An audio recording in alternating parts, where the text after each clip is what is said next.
ಅಸ್ಲಾಂ ವಲೈಕುಂ ಪ್ರೀತಿಯ ಸ್ನೇಹಿತರೆ, ಇವತ್ತು ನಮ್ಮ ಈ ಒಂದು ಸೊಸೈಟಿಯಲ್ಲಿ ಮುಸ್ಲಿಂ ಸಮಾಜದಲ್ಲಿ ಬಹಳ ಒಂದು ತಪ್ಪು ಗ್ರಹಿಕೆ ಇದೆ. ಅದೇನೆಂದರೆ, ಅಂದಿನ ಕಾಲದಲ್ಲಿ ಹರಾಮಾಗಿದ್ದಂತಹ ಟಿವಿ, ಮದ್ರಸದಲ್ಲಿ ಉಸ್ತಾದರೆಲ್ಲ ಹೇಳ್ತಾ ಇದ್ರು ಟಿವಿ ನೋಡಬಾರ್ದು ಹರಾಮ್ ಅಂತೇಳಿ. ಆದರೆ ಈಗಿನ ಉಸ್ತಾದರೆಲ್ಲ ಯೂಟ್ಯೂಬಲ್ಲಿ ಕಂಟೆಂಟ್ ಕ್ರಿಯೇಟ್ ಮಾಡೋದ್ರಲ್ಲಿ ಸೋಷಿಯಲ್ ಮೀಡಿಯಾದಲ್ಲಿ ಬ್ಯುಸಿ ಅಂತ ಹೇಳಿ. ಯಾಕೆ ಈಗ ಹರಾಮ್ ಹಲಾಲ್ ಆಯ್ತಾ ಅಂತೇಳಿ ಬಹಳ ಮಂದಿ ಕೇಳುವಂತಹ ಪ್ರಶ್ನೆ, ಕಿರಿಯರಿಗೆ ಹಿರಿಯರಿಗೆ ಎಲ್ಲರ ಮನಸ್ಸಲ್ಲಿರುವಂತಹ ಒಂದು ತಪ್ಪು ಗ್ರಹಿಕೆ ರೀತಿಯ ಸ್ನೇಹಿತರೆ. ಅದು ಹೇಳುತ್ತಿದ್ದಂಥ ಮಾತು ಸಿನಿಮಾ ನೋಡೋದಕ್ಕಾಗಿದೆ. ಅಂದು ಹೆಚ್ಚಾಗಿ ನಾವು ಟಿ ವಿ ಯೂಸ್ ಮಾಡ್ತಾ ಇದ್ದಂಥದ್ದು ಸಿನಿಮಾ ನೋಡಲಿಕ್ಕಾಗಿ.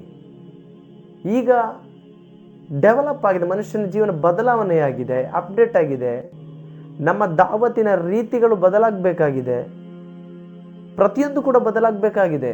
ಒಂದು ಮನುಷ್ಯ ಡಿಫ್ರೆಂಟ್ ಆಗುವುದೇ ಡೆವಲಪಿಂಗ್ ಎನ್ನುವಂತಹ ಆ ಒಂದು ಪದದಿಂದ ಮಾತ್ರ.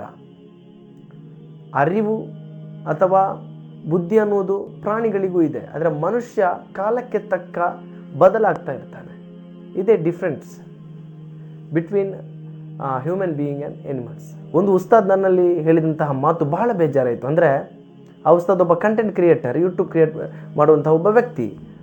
ಆ ಉಸ್ತಾದ್ ಹೇಳಿದಂತಹ ಮಾತು ಅವರನ್ನು ಅವರ ಕುಟುಂಬದ ವ್ಯಕ್ತಿಗಳಾಗಿರ್ಬೋದು, ಗೆಳೆಯರ ಬಳಗ ಆಗಿರ್ಬೋದು, ಸೊಸೈಟಿ ಕಂಪ್ಲೀಟಾಗಿ ವಿಭಿನ್ನ ರೀತಿಯಲ್ಲಿ ಕಾಣ್ತಾರೆ. ಮುಸ್ಲಿಂ ಸಮಾಜ ಅವರನ್ನು ಒಂದು ತಾತ್ಸಾರವಾಗಿ ಕಾಣ್ತಾರೆ. ಕಾರಣ ಕೇವಲ ಕಂಟೆಂಟ್ ಕ್ರಿಯೇಟಿಂಗ್ ಅಷ್ಟೇ. ತಪ್ಪು ಅಥವಾ ಹರಾಮಾದಂಥ ಕ್ರಿಯೇಟ್ ಮಾಡಿ ಏನೋ ಹಾಕುವುದಲ್ಲ, ಒಳ್ಳೆಯ ಒಂದು ಮೆಸೇಜ್ ಕೊಡುವಂತಹ ಒಬ್ಬ ವ್ಯಕ್ತಿ. ಆದರೂ ಕೂಡ ಸೋಷಿಯಲ್ ಮೀಡಿಯಾದಲ್ಲಿದ್ದಾರೆ ಎಂಬಂತಹ ಒಂದು ಕಾರಣಕ್ಕೆ ಬೇಕಾಗಿ ವಿಭಿನ್ನ ರೀತಿಯಲ್ಲಿ ಕಾಣ್ತಾರೆ ಉಸ್ತಾದ್ ಅಂತ ಹೇಳಿದಂಥ ಮಾತು ಬಹಳ ಬೇಜಾರಾಯಿತು. ನೋಡಿ, ಅಂಥ ವ್ಯಕ್ತಿಗಳನ್ನು ಪ್ರೋತ್ಸಾಹಿಸಬೇಕೇ ಹೊರತು ದೂರಬಾರ್ದು ಅಲ್ವಾ?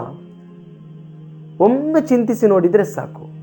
ಇವತ್ತು ಈ ಸೋಷಿಯಲ್ ಮೀಡಿಯಾದಲ್ಲಿ ವರ್ಕ್ ಮಾಡುವಂತಹ ಕಂಟೆಂಟ್ ಕ್ರಿಯೇಟರ್ಸ್ಗಳಿಂದ ಸಮಾಜಕ್ಕೆ ಎಷ್ಟೊಂದು ಒಳಿತಾಗಿದೆ ಅಂತೇಳಿ ಚಿಂತಿಸಿದ್ದೀರಾ? ಕಷ್ಟಗಳಲ್ಲಿ ಮುಳುಗಿ ಹೋದಂತಹ ಎಷ್ಟೋ ಜೀವಗಳಿಗೆ ಸಾಂತ್ವನವಾಗಿ ನಿಂತಿದೆ. ರೋಗಿಗಳಿಗೆ ಕಲೆಕ್ಷನ್ ಮಾಡಬೇಕಾದ್ರೆ, ಅವರ ಆಪರೇಷನ್ಗೆ ಬೇಕಾದಂತಹ ಹಣಕ್ಕೆ ಖರ್ಚಿಗೆ ಕಲೆಕ್ಷನ್ ಮಾಡಬೇಕಾದ್ರೆ ಹೇಗೆಲ್ಲ ಕಷ್ಟಪಡಬೇಕಾಗಿತ್ತು ಒಂದು ಕಾಲದಲ್ಲಿ.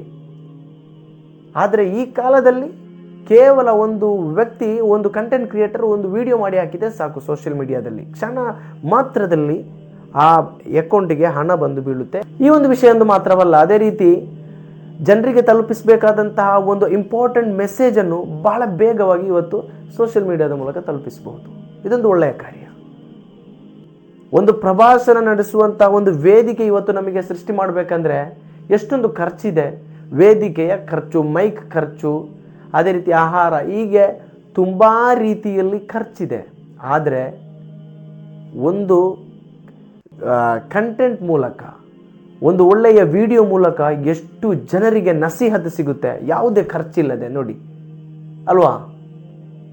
ಅದಲ್ಲದೆ ಒಂದು ವೇದಿಕೆ ಹಾಕಿ ಅಲ್ಲಿ ಜನರನ್ನು ಬರಲಿಕ್ಕೆ ಹೇಳಿದರೆ ಜಾಸ್ತಿ ಅಂದರೆ ಒಂದು 10,000 ಜನರಿಗೆ ತಲುಪಿಸ್ಬೋದು. ಆದರೆ ಕಂಟೆಂಟ್ ಕ್ರಿಯೇಟ್ ಮಾಡಿ ಅದನ್ನು ಸೋಷಿಯಲ್ ಮೀಡಿಯಾದಲ್ಲಿ ಅಪ್ಲೋಡ್ ಮಾಡಿದರೆ ಆ ವಿಡಿಯೋ ಲಕ್ಷಕ್ಕಿಂತಲೂ ಹೆಚ್ಚು ಜನರು ಕಾಣಲು ಸಾಧ್ಯವಾಗುತ್ತೆ. ಯಾವಾಗ ಬೇಕಿದ್ರೆ ಅದು ಯೂಟ್ಯೂಬಲ್ಲಿ ಅವೈಲಬಲ್ ಆಗಿರುತ್ತೆ, ನೋಡ್ಬೋದು.